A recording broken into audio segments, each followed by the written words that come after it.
Bien, nous sommes à la deuxième partie de notre running. C'est Quentin Mavungu, toujours votre administrateur réseau et système. Abonnez-vous, vous qui suivez ce lab, merci de vous abonner. La cloche de notification qui est juste en bas. Abonnez-vous et recommandez la chaîne aux collègues, aux amis et tout. Donc nous allons continuer la suite de notre lab. Ici, qu'est-ce qu'on a fait à la première partie? Nous avons configuré euh, du VTP ici, du VTP serveur. On a fait du trunk, on a créé des VLAN ici, et puis voilà, on a fait du VTP client. Ils ont reçu les VLAN sans problème. Actuellement, ce qu'on va faire, c'est quoi?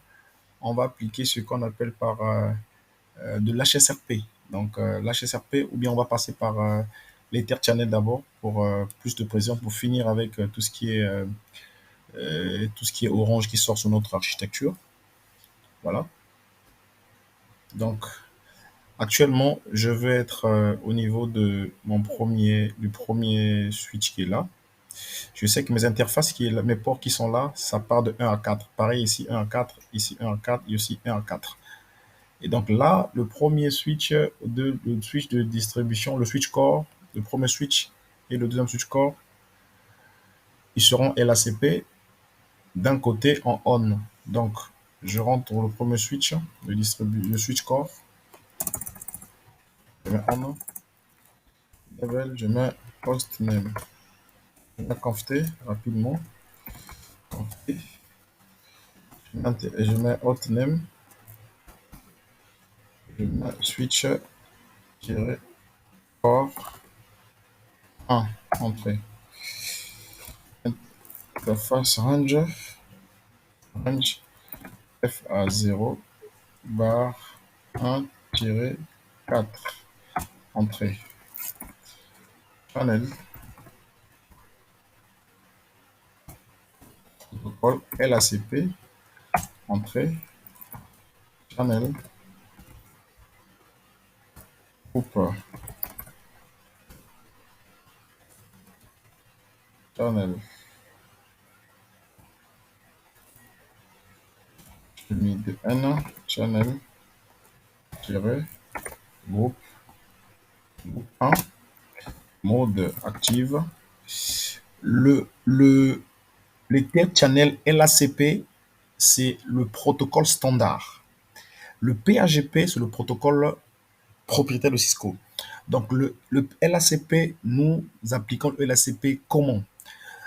On applique d'un côté active et d'un côté, on applique le LACP, soit active ou passive. Mais vous ne pouvez pas appliquer du LACP en mettant des deux côtés des switches passive ou passive. Ça ne passera pas parce qu'il n'y aura pas de négociation de la création de l'Ether Channel. Donc, du coup, quand vous voulez configurer de l'Ether Channel ou vous voulez configurer de l'Ether Channel avec négociation, ça veut dire qu'il y a un équipement ou bien un switch qui doit lancer la négociation de la création du PO. Donc, le PO, c'est le port channel, du EC, Ether Channel. Donc, du coup, si vous mettez passive, il n'y aura pas de création du port channel. Du coup, ce que je vous recommande quand vous configurez Ether Channel avec LACP, vous créez d'un côté active, mode active, et vous créez l'autre côté passif. Vous ne pouvez pas mettre les deux modes passif, ça ne marcherait jamais. Donc, nous, ici, on va créer un mode, un côté passif, et l'autre mode, on va mettre active ou bien on va mettre passif. Mais on passera avec du active. Je mets active. Et là, j'ai créé une négociation du switch core 1. Il s'avère que ici, ces deux ports-là, c'est le 5-6. Ils doivent être en on. Donc, ça veut dire que là, on a appliqué pour le LACP, c'est du manuel, c'est du dynamique. Et là, on va appliquer maintenant ce qu'on appelle par du manuel. Donc, je fais interface range FA0 barre 5-6, entrée. Je fais channel. Je dois changer de groupe. Je mets groupe 2. Je mets mode on.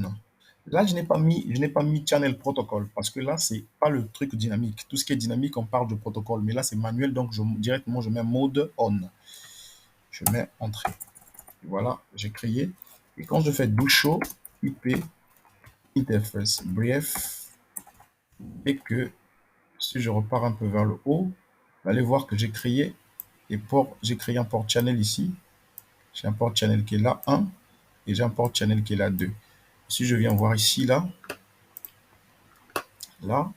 j'ai un channel qui est là, qui est down, down, et là, j'ai channel qui est up, up. Le channel qui est up, up, ça veut dire que c'est manuel. Donc, le manuel n'a pas besoin de chercher la négociation du côté voisin. Le manuel, quand tu le configures directement, lorsque tu mets mode on, il crée le port channel déjà. On va le vérifier ici en mettant chaud, en mettant doux chaud, était channel. Voilà. Ici, quand vous voyez 1, nous avons le LACP qui est bel et bien le groupe 1, donc le PO1. Donc, on voit le protocole LACP et puis on a le FA00 qui est encore en I. Quand on voit I ici, c'est quoi? Il est on standalone. On standalone. Et quand on voit le P ici, ça veut dire quoi? Il est en port channel. Il est en port channel, ça veut dire quoi? In port channel. Donc le channel est déjà lancé parce que le manuel n'attend pas le voisin, n'attendra pas le switch voisin pour activer les tiers channels. Il active automatiquement le port channel directement parce que c'est manuel. Donc le LACP, il attend, il négocie avec l'autre là-bas, il lance déjà la négociation. Donc du coup, c'est l'autre quand l'autre va configurer et ensuite ici, ça va changer le comportement. On viendra voir tout à l'heure, le comportement de I là doit changer, doit passer en P lorsqu'on va configurer les tiers channels LACP de l'autre switch, hein, donc du switch de distribution, du switch core 2. Ok, là, je fais quoi? Je passe par là, je viens ici, je viens là. Ok, je lance une enable et post name switch core 2. Je fais interface range FA0 bar 1-4. Entrée, channel, protocole, l'ACP, entrée, channel, un toujours parce que nous sommes au LACP qu'on a mis, LACP, la zone là, c'est toujours, on avait mis 1. Mode, je vais mettre mode active, hein. Je vais mettre pas passif, je mets active. Et voilà, je le lance. Je le lance et je profite de configurer directement le on aussi de l'autre côté. Le on, c'est le 5-6. Entrée, là je configure le on. Le on, la partie qui descend vers le sud de distribution 2. Là je mets channel groupe et là c'est le groupe 4 parce que là ce sera le groupe 4. Pourquoi? Là c'est le groupe 2, le groupe 3 ici et ici c'est le groupe 4. Voilà, donc je mets 4. Un mode on. Voilà, je vais lancer do show était channel SU. Et voilà, là c'est en P.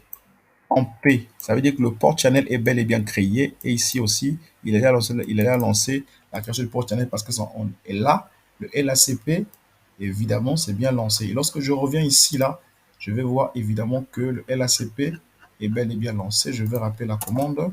Je rappelle la commande. Et voilà, lui aussi, il passe directement en P. Pourquoi? Parce que la négociation s'est réalisée. Il y a eu création du port channel. Voilà. Il y a eu création du port channel. Donc, on va aller au niveau du switch, ce switch du bas là. Voilà. Je fais entrer, conf t. Ici aussi, c'est la même chose. FA, A0 bar 1-4. Entrée. Channel. Protocole. LACP. Pas LACP, plutôt PAGP, qui est propriétaire de Cisco, PAGP. Entrée. Channel, on a tiré groupe 3, bien sûr. Mode, on va mettre desirable parce qu'avec avec LACP, soit c'est desirable, soit c'est desirable auto. Et non mettre auto, ça passe pas. Il faut mettre desirable auto ou bien auto desirable. Voilà. Tu peux pas mettre auto, ça sera quasiment faux. Donc là, on met desirable. Je mets entrée. Voilà. Et je configure le manuel qui monte vers le. Je configure le manuel qui va monter vers le switch core 1. Voilà. Donc je vais rappeler la commande simplement. Là-bas, c'est 5, 6. Comme on a bien configuré le truc, 5, 6. On va mettre channel groupe. On va mettre le groupe 2. Mode on. Voilà. On va faire doux, chaud, et voilà. Le manuel est déjà rentré en port channel. Et le PHP est en train de chercher la négociation encore. Donc, il faut qu'on configure l'autre côté pour que la négociation passe. Je viens ici, évidemment là, conft. Je vais faire int range fa0 var 1-4 entrée channel protocole PHP entrée channel 3 mode desirable entrée l'entrée. Je rappelle la commande pour mettre le mode on. Mode on 5-6 channel groupe 4 mode on. Évidemment, si je lance la vérification, évidemment, mes ports sont bel et bien en port channel. En port channel. Là, qu'est-ce que j'ai fait? J'ai fait ce qu'on appelle par le port channel. J'ai fait ce qu'on appelle par l'Ether channel de niveau 2. Mais là, maintenant, je vais vous faire monter ces interfaces-là au niveau 3. Qu'est-ce que je fais? Lorsque je veux monter ces interfaces au niveau 3, tu dois forcément créer ce qu'on appelle par... Je dois créer, je dois mettre les interfaces, je dois mettre forcément les interfaces au niveau 3. Ça veut dire que je dois mettre les IP sur les interfaces des ports channel. Des ports channel. Voilà. Donc ici, je vais commencer premièrement à mettre les IP sur les ports channel de chaque switch. Ok, je vais d'abord commencer par l'adressage. Commence par l'adressage. Donc ici, ça sera à 10.10.1.0/30.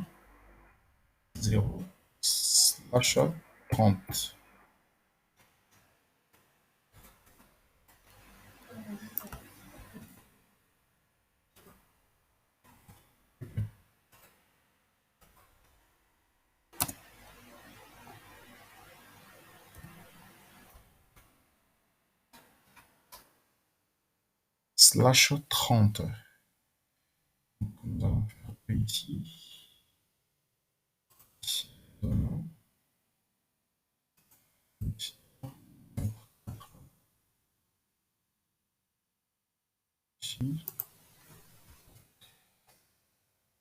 Nous allons mettre le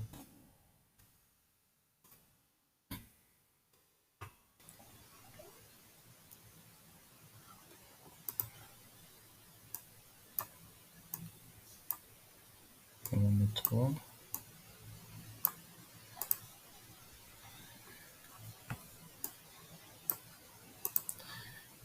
Et ici, Et ici, nous allons mettre 177.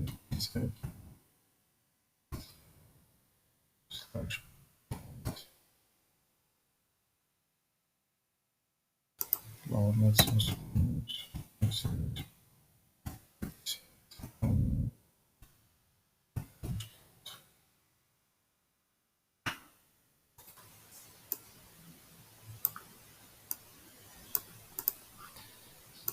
Et là, on aura la 2. On aura la 2. Là, la 1. Et là, la 1. On aura la 2. On aura la 1. 1.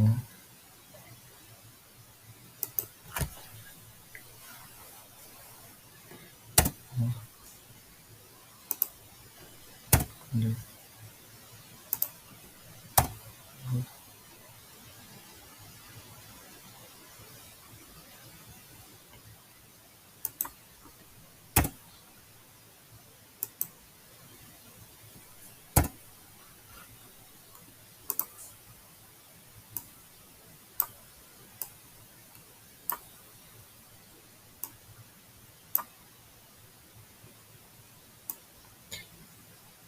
Ok.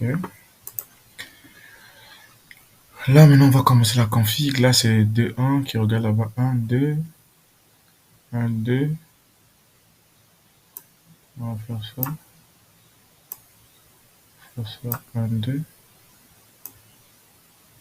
1, 2. Et ici, ce sera 2, 1, 2, 1. 1, 2. Donc, 2, 1, 2. Ok.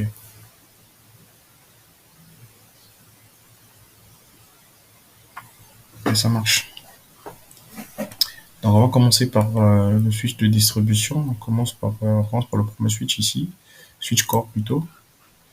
On va commencer par le switch core. Donc, on va faire on va faire hand. On va faire hand. On fait IP. On va faire interface. Show IP.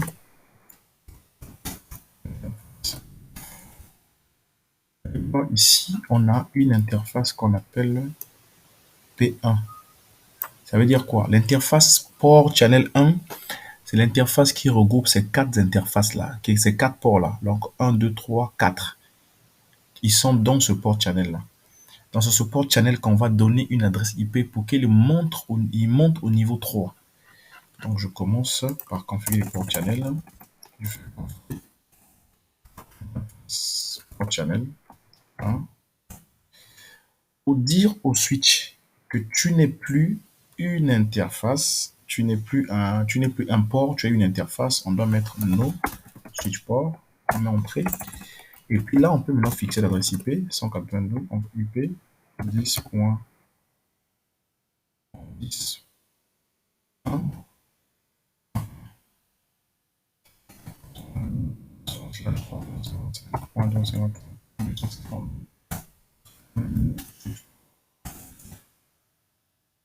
Je fais de même pour le tronçon qui descend vers le switch de distribution. Donc, je rappelle la commande, c'est PO2, c'est port channel 2. Je mets non switch port, toujours, entrée. Non switch port. Donc, je fais quoi? Je veux rappeler.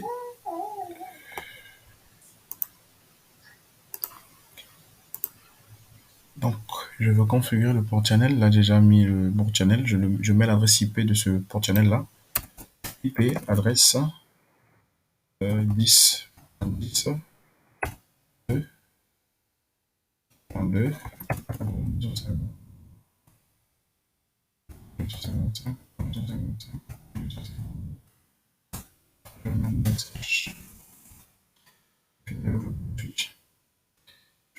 switch. Ici, je veux voir les interfaces port channel que j'ai. Show IP, interface vert. Et le channel 1. Le channel 1. Je vais voir ma conf ici. Le channel 1. Le channel 1, c'est toujours ça, qui va vers la 10.6.1. Donc,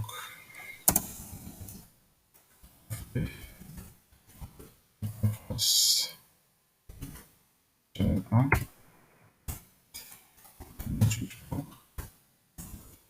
IP adresse. Là, en mettant la 2, en mettant le point 2. Point 10.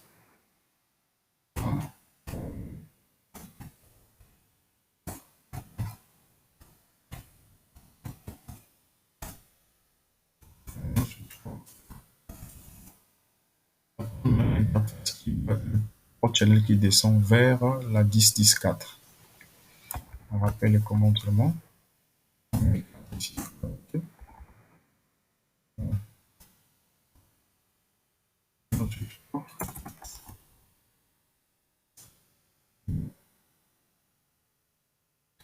Ici, on va enlever ici.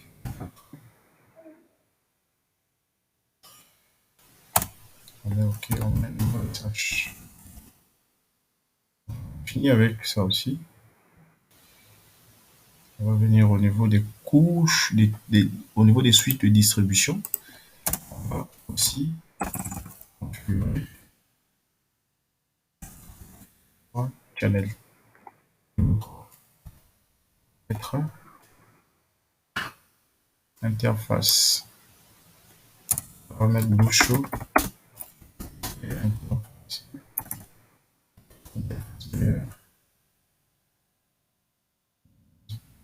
J'ai port channel 2 et port channel 3. Port channel 2, c'est l'interface qui monte vers le P, qui monte vers le switch core. Et le 3, c'est ce qui va vers le deuxième suite de distribution. Donc, je commence par l'interface PE2. Je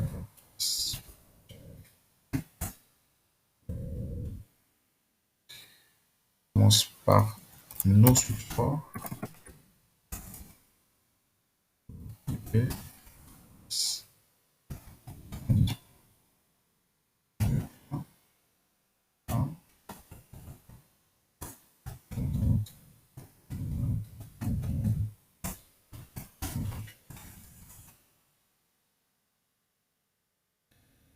Je configure maintenant du côté. Je configure du côté de deuxième suite de distribution. Je fais la commande. Donc, c'est trop bien.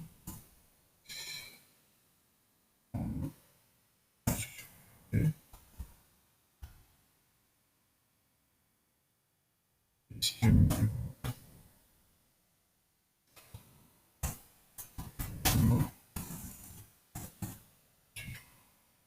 message. J'ai vu au niveau du deuxième suite de distribution.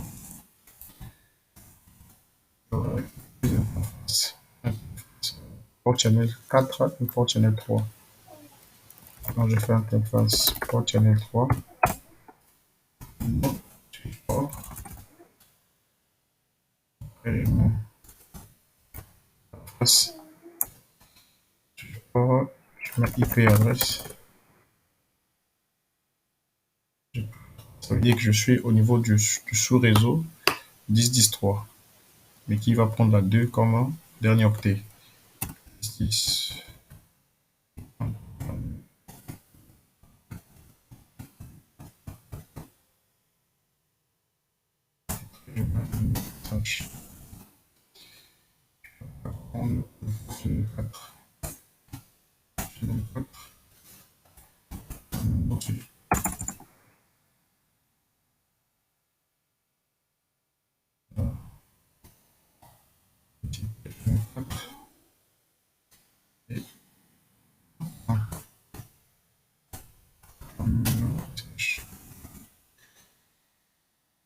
Si ce switch là déjà il va pinguer son voisin, son switch voisin,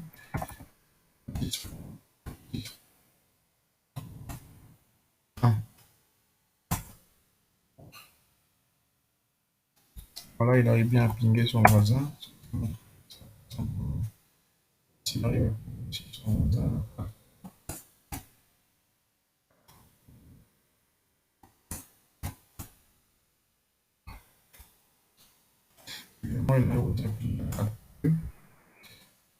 qui va pinguer la 3 points à 1.2.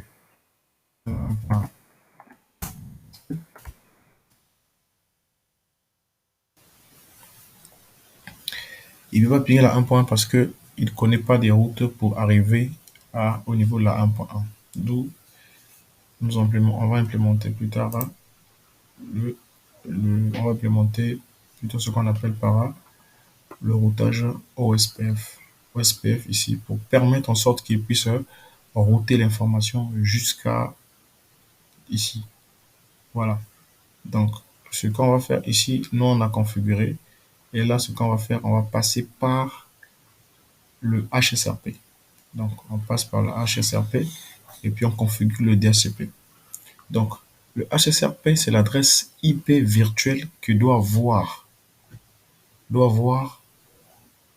chaque switch pour permettre en sorte que l'équipement, le VLAN qui est là pour sortir, il passera soit par là ou par là. Mais ça dépendra de la priorité qu'on va donner sur chaque switch par rapport à ce VLAN-là. Donc, on va créer une IP virtuelle de chaque VLAN. Chaque VLAN aura l'adresse IP virtuelle, la dernière adresse de leur passerelle, de leur plage. Donc, je viens exemple ici. Je viens exemple ici. Ils auront l'adresse.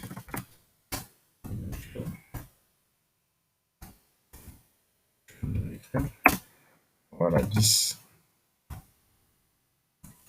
Virtuelle. Adresse virtuelle VLAN 10. Voilà, 192.138. 10.254. Donc, l'adresse virtuelle.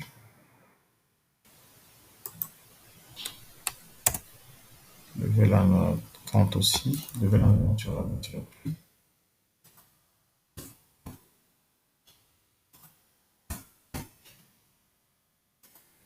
Aussi.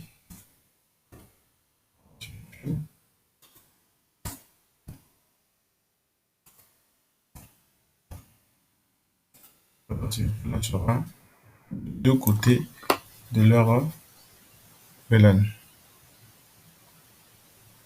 Donc voilà, adresse virtuelle, adresse virtuelle.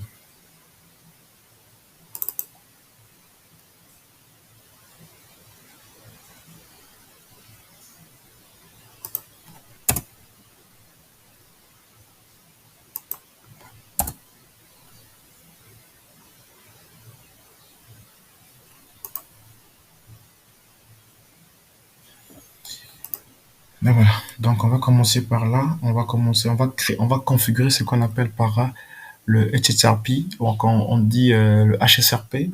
Donc on va rentrer là. Switch.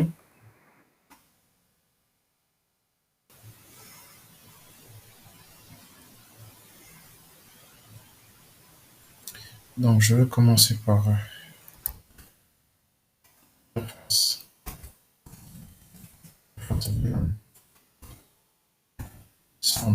standby.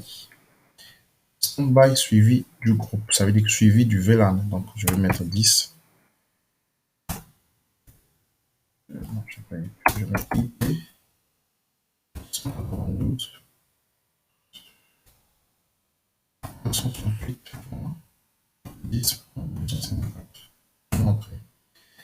Là, j'ai précisé quoi? J'ai dit standby 10 IP, je mets quoi?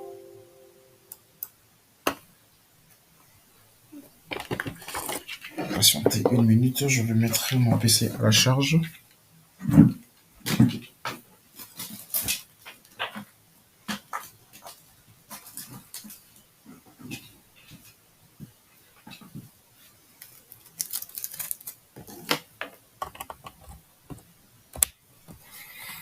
Ok, là c'est en charge.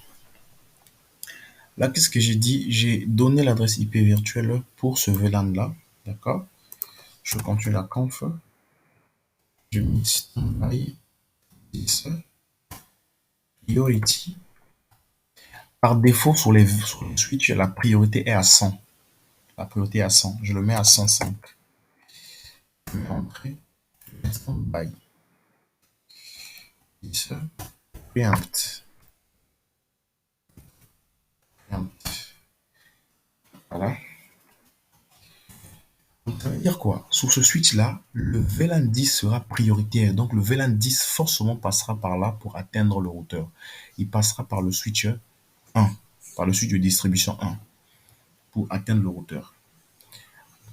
Donc, je vais faire pour le VLAN 20 aussi.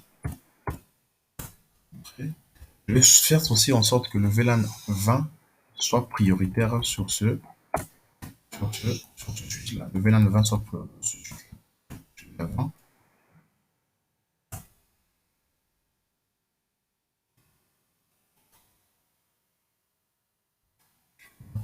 Aussi. Ah,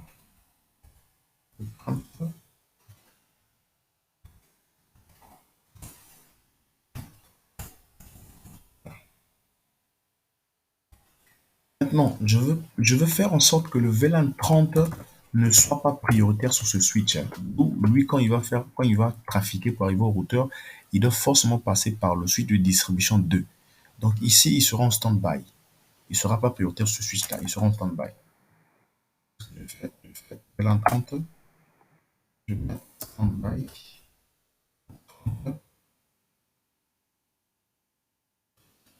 IP. Je mets 128. Entrée. Je mets stand-by. 20.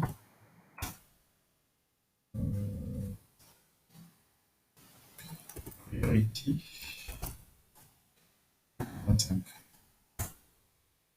Alors,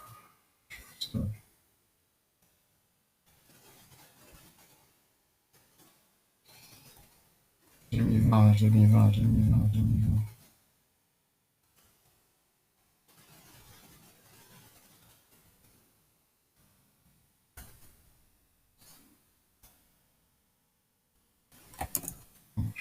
Ça me fait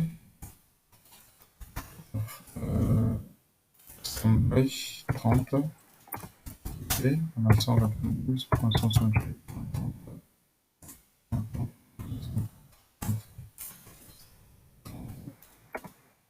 Priority 25. Stand-by.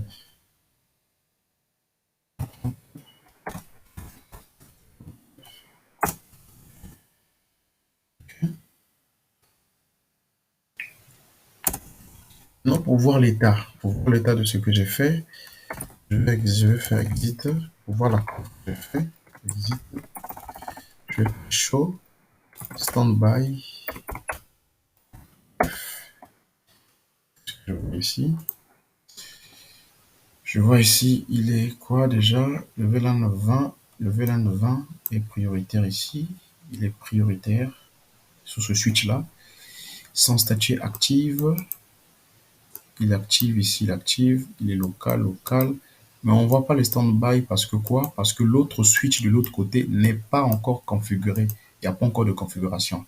Et vous regardez bien l'adresse virtuelle ici, la IP virtuelle, on a les IP virtuelles du VLAN 10 et du VLAN 20 et du VLAN 30. Voilà, c'est ce qui va nous servir de passerelle par défaut. Donc, on va venir sur le deuxième switch. On va venir sur le deuxième switch ici. On va faire la même conf. Mais ici, sur le deuxième switch, c'est le VLAN 30 qui sera prioritaire ici. Et le VLAN 10 et le VLAN 20 sera en stand-by, sera en lien secondaire. Ils ne seront pas prioritaires ici.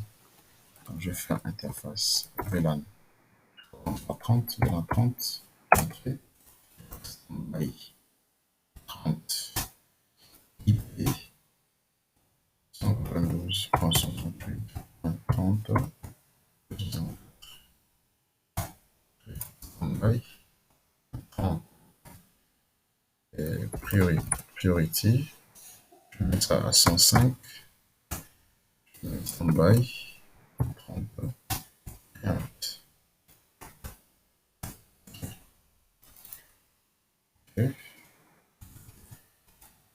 interface VLAN 10 by 10 et on a 192.168.10.50 standby 10 10 priorité 5 standby on va mettre 10 gambit. On va faire pour le VLAN 1, le VLAN 20, entrée. On va rappeler la commande. La commande, on va mettre 20 ici. Et là aussi, on va mettre 20.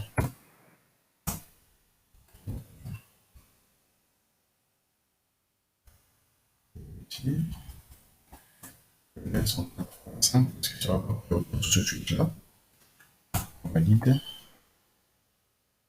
Voilà la préemption. On va mettre la préemption toujours. Voilà.